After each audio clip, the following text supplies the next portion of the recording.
बिस्मिल्लाहिर्रहमानिर्रहीम। अस्सलाम वालेकुम नाज़रीन, आप यूट्यूब चैनल देख रहे हैं। मैं इमरान खान हूँ। पाकिस्तान तहरीक इंसाफ ने एक नया रिकॉर्ड ही कायम कर दिया है और पता नहीं इमरान खान साहब ने कौन कौन से रिकॉर्ड तोड़ने हैं जेल से बैठकर कि बगैर लीडर के सिर्फ पब्लिक निकली और पब्लिक ने निकल कर तकरीबन 24 घंटे तक जंग लड़ी है। गुज़िश्ता रात से गिरफ्तारियाँ शुरू हुई, यानी इमरान खान साहब ने हफ्ते वाले दिन एहतजाज का ऐलान किया था। जुम्मे की रात से गिरफ्तारियाँ शुरू हो गई। जुम्मे वाले दिन से 4 शहर बंद कर दिए गए, तमाम रास्ते बंद कर दिए गए। टोटल जो रास्ते बंद किए गए उनकी तादाद 50 से ज़्यादा है। बदतरीन शेलिंग की गई, कंटेनर्स लगाए गए, सारा कुछ करके देख लिया हुकूमत ने, लेकिन हुकूमत मुकम्मल तौर पे नाकाम रही। कैदी नंबर 804 जो है वो फातेह करार दिया क्योंकि उसके लोगों ने हार नहीं मानी। और जब तक इमरान खान साहब ने एहतजाज का ऐलान कर रखा था तब तक पाकिस्तान तहरीक इंसाफ के लोग एहतजाज करते रहे। और जो हुकूमत की ज़िद थी कि वो किसी सूरत भी लियाकत बाग तक किसी को भी नहीं आने देंगे, तो जो आखिरी वक्त था उसके अंदर जो मनाज़िर हमने देखे वो ये थे कि लोगों ने आखिरी कंटेनर हटा कर भी लियाकत बाग तक वो पहुंच गए और लियाकत बाग के बाहर और आसपास का सारा इलाका वो पाकिस्तान तहरीक इंसाफ के कारकुनों से और आम शहरियों से भरा हुआ था। ख़वातीन की बहुत बड़ी तादाद भी थी। इमरान खान साहब की बहनें खास तौर पर इस एहतजाज में शामिल थी। लाहौर से कारकुन आए हुए थे, रावलपिंडी के कारकुनों ने तो कमाल कर दिया है। जैसा मेरे ख्याल में रावलपिंडी लड़ा है ऐसा तो कोई भी पॉलिटिकल पार्टी ऐसा नहीं कर सकती। बड़े अजीब हमने मनाजिर देखे हैं। लेकिन मुझे रावलपिंडी का आइडिया पता कैसे था? 25 मई 2022 को जब इमरान खान साहब रावलपिंडी की तरफ आ रहे थे, इस्लामाबाद की तरफ, तो उस दिन का मुझे याद है और मैं बड़ी अच्छी तरह मुझे सारे मनाजिर याद हैं कि इमरान खान साहब आ रहे थे पेशावर से निकलकर लॉन्ग मार्च लेकर डी चौक की तरफ और रास्ते में उनके रुकावटें थी। लेकिन इस्लामाबाद में जितनी भी रुकावटें थी और जो कुछ भी था वो सारा रावलपिंडी के और इस्लामाबाद के शहरियों ने हटा दिया था। उस दिन इस्लामाबाद और रावलपिंडी के शहरियों का पहली मरतबा आइडिया हुआ था कि ये कितने सख्त जान और कितने ज़बरदस्त नज़रियाती कारकुन हैं इमरान खान साहब के। तो उसके बाद इमरान खान साहब ने इन पर काफ़ी इन्हिसार किया है और इमरान खान का और रावलपिंडी का जो रिश्ता है वो बड़ा गहरा होता चला जा रहा है। इस्लामाबाद की 3 सीटें इमरान खान साहब ने जीती, रावलपिंडी ने 13 की 13 सीटें प्लेट में रख के इमरान खान साहब को दी। तो ये 16 नशस्तों की कामयाबी है। तो ये एक बहुत बड़ी ताकत है, इसके पीछे लाखों वोट हैं, बहुत बड़ी तादाद में यहाँ पे लोग इमरान खान साहब के साथ खड़े हुए हैं। तो आज कुछ चीज़ों का फैसला हो गया, लेकिन मैं कुछ चीज़ें आपको बता दूं। एक तो ये है कि शेलिंग बदतरीन थी, एक्सपायर्ड शेल भी चलाए गए, लेकिन पुलिस ने जो रबड़ गोलियां मारी वो बहुत ज्यादती की है।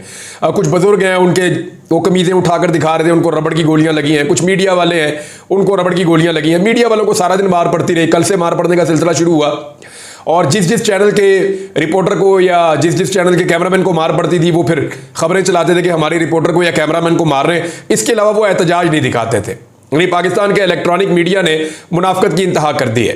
इलेक्ट्रॉनिक मीडिया जो है वो अपनी सोशल मीडिया की वेबसाइट्स के ऊपर या अपनी सोशल मीडिया के प्लेटफॉर्म्स के ऊपर लगातार वो जलसे के मनाजिर बेच रहे हैं, लेकिन इलेक्ट्रॉनिक मीडिया के ऊपर वो दिखाने से गुरेज कर रहे हैं, इसलिए कि रियासती पॉलिसी हुकूमत ने मना किया हुआ है कि इमरान खान साहब का एहतजाज आपने नहीं दिखाना। अब इलेक्ट्रॉनिक मीडिया ने नहीं दिखाया तो उसके बाद उसकी वक़्त भी खत्म हो जाती है, लोग उसको पसंद भी नहीं करते, लोग उसको देखते भी नहीं है। तो ये गुनाहगार है, क्योंकि जो सबसे बड़ी पॉलिटिकल पार्टी है पाकिस्तान की, अगर तो पाकिस्तान एक जमहूरी मुल्क है, तो वो जब जमहूरी अंदाज में अपना एहतजाज करती है तो उनके ऊपर होने वाले जबर को भी दिखाना चाहिए और अगर वो कहीं गलती करते हैं तो वो भी दिखाना चाहिए। लेकिन पाकिस्तान तहरीक इंसाफ के कारकुनों ने आज साबित किया कि ये एक पुरअमन जमात है और ये मार खाना जानती है और इससे कोई फर्क नहीं पड़ता कि इनको मारें, इनको कुट्टे, रास्ते बंद करें, खौफ फैलाएं, ये फिर भी निकल आते हैं। अब कुछ मनाजिर ऐसे आए जिनमें मैंने महसूस किया कि लोग भाग दौड़ रहे हैं और वो कह रहे हैं कि ग्रेनेड मार दिया, ग्रेनेड मार दिया। तो मैंने इसके ऊपर भी रिसर्च की, क्योंकि देखिए ग्रेनेड सिर्फ वो नहीं होता जो इंसानों को कत्ल करता है, ये 2 नॉन लीथल किस्में भी हैं इसकी। 2 किस्म के नॉन लीथल ग्रेनेड भी होते हैं। एक जो है उनको आप स्टिंग बॉल कहते हैं या रबड़ बॉल ग्रेनेड्स कहते हैं, उनके अंदर रबड़ की वो बुलेट्स होती हैं छोटी छोटी, वो निकलती हैं और वो लोगों को टकराती हैं, लोगों को चोट लगती है, लोग भाग जाते हैं। आप ग्रेनेड फेंकते हैं, वो ब्लास्ट करता है, उसके अंदर से रबड़ बुलेट्स निकल के लोगों को लगती है। अगर कहीं पे बॉब है, आपने बीच में फेंक दिया, तो ये एक तरीका तो ये होता है। दूसरा जो ग्रेनेड है जो बड़ा खौफनाक होता है और ये इसको एक्चुअली मिलिट्री ग्रेड वेपन कहा जाता है, ये इसराइली इस्तेमाल करते हैं। जब मस्जिद के अंदर मुसलमान अपनी नमाज नहीं ना तोड़ रहे होते तो उस वक्त बाज़ औक़ात वो ये ग्रेनेड भी फेंक देते हैं। इसको ना स्टन ग्रेनेड कहते हैं। स्टन ग्रेनेड, स्टन मतलब कि एकदम जो है वो होश हवास बंदे के चले जाते हैं। आपने देखा होगा अक्सर मूवीज़ के अंदर के अचानक जो है वो मिलिट्री पहले एक ग्रेनेड फेंकती है, जैसे ही वो ग्रेनेड फेंकती है फौरन अंदर घुस जाती है। वो जो ग्रेनेड अंदर फेंकते हैं उसकी साउंड के अंदर एक इफेक्ट होता है और वो ग्रेनेड इस तरह का होता है कि वो स्टन कर देता है सबको, एकदम सबको जामत कर देता है, सबको साकत कर देता है, क्योंकि इसकी आवाज़ ऐसी होती है और इसमें ये कैपेसिटी होती है, इसमें से थोड़ा धुआं भी निकलता है और हल्का फुल्का लगता भी है। लेकिन ये इस नौयत का ग्रेनेड होता है कि लोगों के औसान खता हो जाते हैं और बहुत ज़्यादा खौफ व राज फैला देता है। तो उसके बाद जितनी देर में दुश्मन संभलता है उसको जो है वो शूट डाउन कर देते हैं। नॉर्मली फौजी ऐसा करते हैं।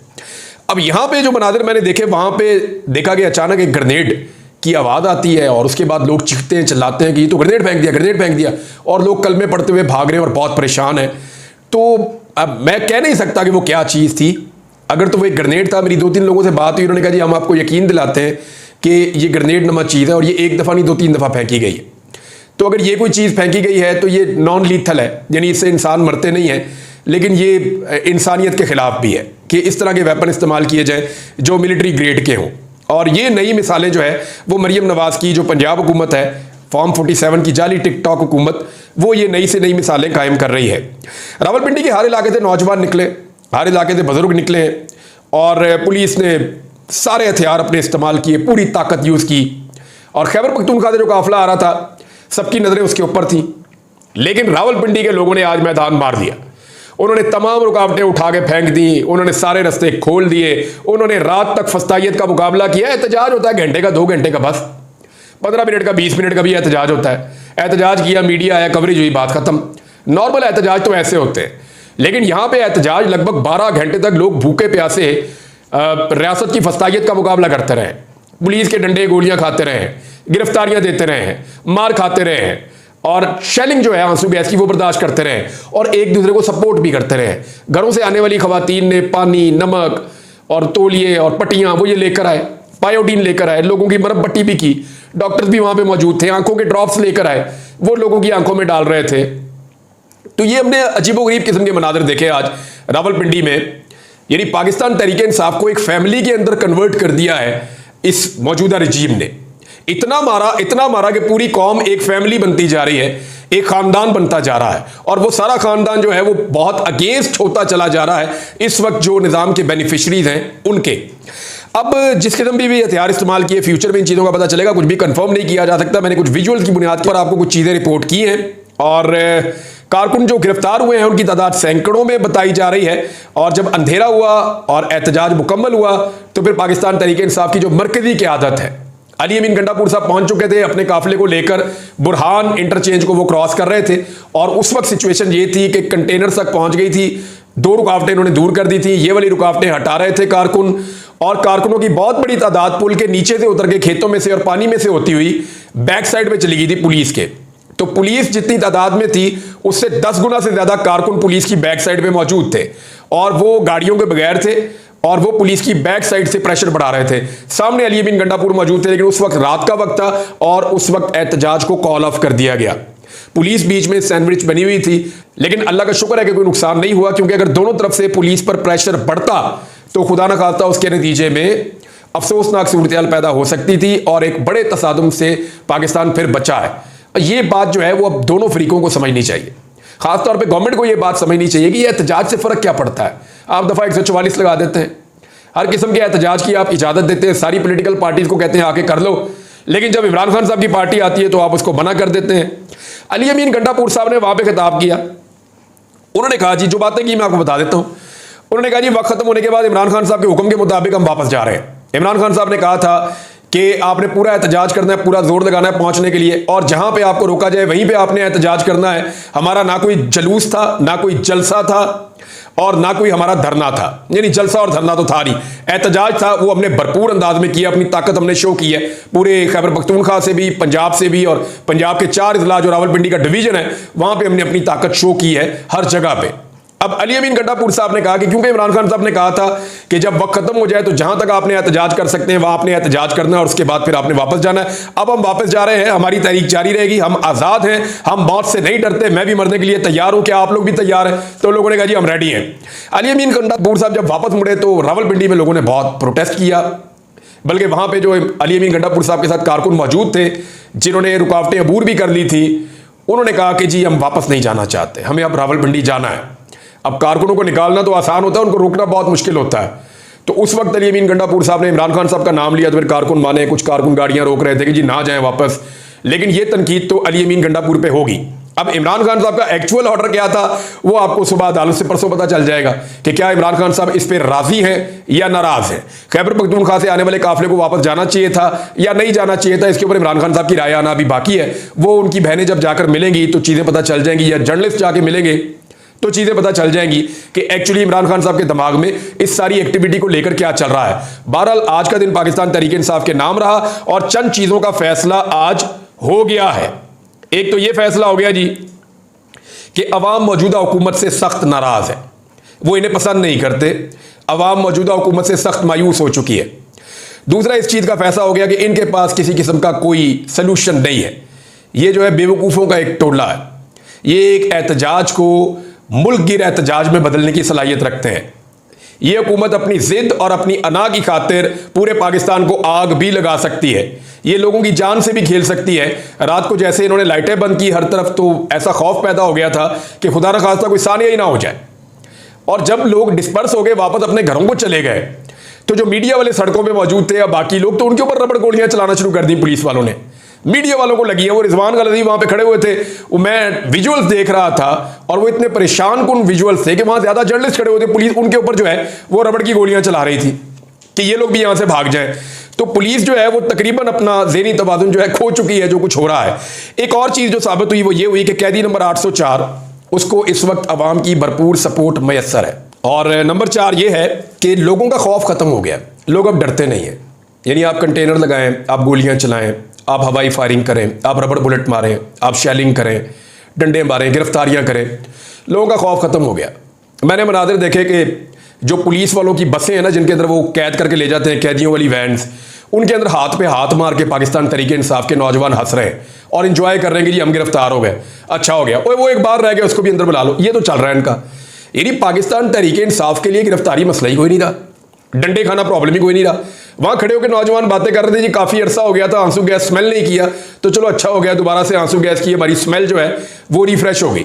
यानी इस तरह से पाकिस्तान तहरीक इंसाफ के लोग ले रहे, हुकूमत इनकी किस तरह की तरबियत करना चाहती है। नंबर 5 ये है कि बगैर लीडरशिप के भी अवाम मुकाबला कर सकते हैं। अवाम जो है वो इमरान खान को अपना इतना बड़ा लीडर मान चुके हैं कि उसकी कॉल के ऊपर वो बगैर किसी लीडर के भी निकलने के लिए तैयार हैं, और वो तब तक अमल दरामद करते हैं जब तक कि उनको रोकने की कॉल नहीं आ जाती। अब बैरिस्टर गौर साहब वगैरह ने बाद में, सलमान अकरम राजा साहब ने, बैरिस्टर गौर साहब ने और जो बाकी उनकी क़यादत है, उन्होंने फिर अनाउंस किया कि जी अब हमारा एहतजाज खत्म हो गया, हम डिस्पर्स हो रहे हैं, वापस जा रहे हैं। इसके बावजूद पुलिस चेलिंग कर रही थी, अनाउंसमेंट के बावजूद। अलीमा खान और कुछ खवातीन वहां पर फंस भी गए थे लियाकत बाग के एरिया में और उन्हें काफ़ी मुश्किलात पेश आई, लेकिन फिर बाद में उनको रेस्क्यू किया गया। नंबर 6 ये है कि इमरान खान जेल से बैठकर जब चाहे जितने शहर चाहे वो बंद कर सकता है। यानी उसने कॉल देनी है कि मैं फला जगह एहतजाज करने लगा हूं, हुकूमत ने वो वाला शहर और उसके आसपास के बहुत सारे शहर बंद कर देने। यानी इमरान खान को अब ये कुदरत हासिल हो गई है, या अल्लाह ताला ने उसको ये ताकत दे दी है, या अवाम अब उससे इतना प्यार करती है, या उसकी आवाज़ के ऊपर लब्बैक कहती है कि वो पाकिस्तान के जिस शहर में आवाज़ देता है वहां पर कारोबारी ज़िंदगी बंद हो जाता है। यानी उसके अंदर जेल में बैठकर यह सलाहियत मौजूद है। नंबर 7, हुकूमत मुकम्मल तौर पे बुखलाहट का शिकार है और ताकत के इस्तेमाल के अलावा उनके पास अब कोई हल बाकी नहीं बचा। नंबर 8, इमरान खान की हिकमत अमली ने 100% काम किया है। यह बात आपको समझनी पड़ेगी। 100% काम कैसे किया कि इमरान खान साहब पहले जलसों पे चले हुए थे और वो हुकूमत को सूट कर रहा था माहौल, और जो मेन जगह थी वहां पे इंपैक्ट नहीं जा रहा था, लेकिन अब इंपैक्ट जा रहा है। इसका इंपैक्ट क्या होगा ये मैं आपको अगले वीडियो में बताऊंगा। वो जब आप सुनेंगे तो आपको समझ आएगी कि बहुत सारी जो इंपॉर्टेंट चीजें हैं वो अब तय हो गई हैं इस एहतजाज के बाद, और वो क्या कुछ हो गया वो मैं आपको बताऊंगा। लेकिन इमरान खान साहब की जलसा और जुलूस के अलावा ये जो रैलियों का और एहतजाज का एक सिलसिला उन्होंने शुरू किया है, और ये जो एक नई हिकमत अमली दी है, ये ज्यादा कामयाब और मुअस्सर रहेगी। आज ये भी साबित हो गया कि जेल में बैठकर वो बेहतर प्लानिंग कर रहा है। नंबर 9, ये तहरीक जो है वो पीछे जाने की बजाय आगे बढ़ रही है, इसका मोमेंटम ऊपर जा रहा है। हम हर एहतजाज के बाद ये देखते हैं कि लोगों का गुस्सा बढ़ता चला जा रहा है। अच्छा जी, इसके बाद जब एहतजाज खत्म हुआ, लोग डिस्पर्स हो गए, अपने अपने घरों को चले गए, तो मुस्लिम लीग नून के MNA आए और मुस्लिम लीग नून के कुछ लोग आए और चौक के अंदर गाड़ी खड़ी करके फायरिंग शुरू कर दी, और पुलिस ने उन्हें कुछ भी नहीं कहा। यानी ये जो रियासती रवैया है ना, सौतेलों वाला, ये जो रियासती रवैया है ना, बदमाशी वाला, वो गुंडागर्दी वाला, नून लीग के एमएनए की क्या जरूरत है कि वो आए और चौक के अंदर खड़ा होकर फायरिंग करे। आज एक गोली सारा दिन नहीं चली, पूरा रावलपिंडी सड़कों के ऊपर रहा है, सारा दिन लोगों ने मार खाई और एक गोली नहीं चली। क्या आपको लगता है कि जो बंदूकें और गोलियां वो सिर्फ नून लीग वालों के पास है? वो पूरे पाकिस्तान के पास है। पाकिस्तान वेपनाइज्ड सोसाइटी है, सबके पास लाइसेंसेज हैं। मैं बेशुमार लोग जानता हूं, जितना वेपन आपको खैबर पख्तूनख्वा के बाद रावलपिंडी में मिलता है आपको कहीं भी नहीं मिलेगा शायद।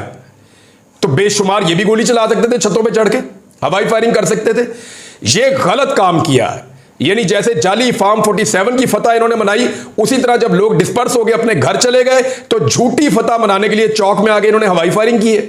ये रियासत को रोकना चाहिए और जिन्होंने भी सहूलतकारी की है नून लीग की, उन्हें इस बात पे गौर करना चाहिए कि ठीक है, आप पाकिस्तान तहरीक इंसाफ को मारते हैं तो मारें, आप मारें, क्योंकि आपने बाकी पॉलिटिकल पार्टीज को भी मारा और बहुत मारा है, कई दहाइयों से मार रहे हैं। तो ठीक है, तहरीक इंसाफ भी अपने हिस्से की मार खा रही है और बाकियों से तो बहुत ही ज्यादा मार खा रही है। बाकी हार मान लेते थे, ये मान नहीं रहे।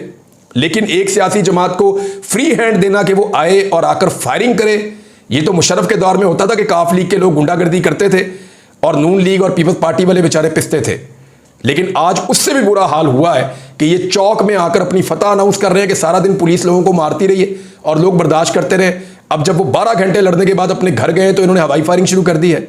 ये बड़ा अनफॉर्चुनेट है। लेकिन ये जो दिन गुजर गया और जैसा पाकिस्तान तहरीक इंसाफ ने एहतजाज कर दिया, ये एक तारीख बनी है आज और ये तारीख याद रखी जाएगी। अब तक लेते हैं, अपना ख्याल रखिएगा, अपने इस चैनल का भी। अल्लाह हाफ़िज़।